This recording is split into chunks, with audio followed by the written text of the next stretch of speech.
It is a common sight in many organizations. Teams are constantly busy, working at what seems to be full capacity, yet key projects barely move forward. This is not a failure of effort.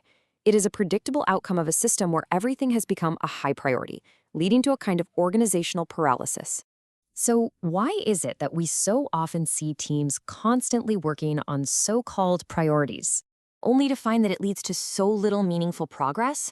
You have all this activity, but it creates a sense of stagnation, where the most significant goals just aren't moving forward. This is the central problem we're looking at. To understand how this happens, we need to look at the pressures that start this whole cycle of being busy but not productive. Let's start with a basic fact. Every team's capacity is finite. There's only so much time and so many resources to go around. This means there is a very real limit to what can get done in any given day or week. That is the fundamental constraint. But at the exact same time, new requests are always coming in.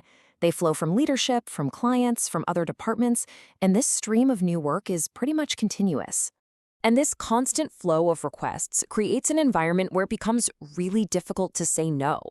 There is a lot of pressure, both social and professional, to take on new tasks, to be seen as helpful, productive, and responsive. So this pressure to just keep saying yes to more and more requests, well, that leads directly to the point where the idea of priority itself starts to lose all meaning. Eventually, you reach a tipping point. The amount of work being asked for is just consistently more than the team can possibly handle. The whole system is simply overloaded. And how this happens usually follows a pretty predictable pattern. A team might start with a clear, manageable list of projects. Then, an urgent request gets added. Soon after, another urgent request comes in. And before long, to make sure their own work gets noticed, everyone starts marking everything as high priority. This dynamic has a name: priority inflation. It is the process where that high priority label gets attached to so many different tasks that it just becomes meaningless. It stops giving any real signal about what is actually the most important thing to work on. And the result of all this priority inflation is predictable. You get organizational gridlock. A lot of activity is happening, but very little real progress is being made. This leads to some very clear outcomes for the system as a whole. The team's attention is split across way too many competing tasks, so they are stretched too thin to do anything well. Important long-term goals get pushed aside for whatever feels most urgent in the moment. This drains everyone's energy and, of course, raises the risk of burnout. It really brings home the idea that just being busy is not a badge of honor. In fact, it's often a sign that prioritization itself has failed. So, if that's the problem, what does a functional system look like?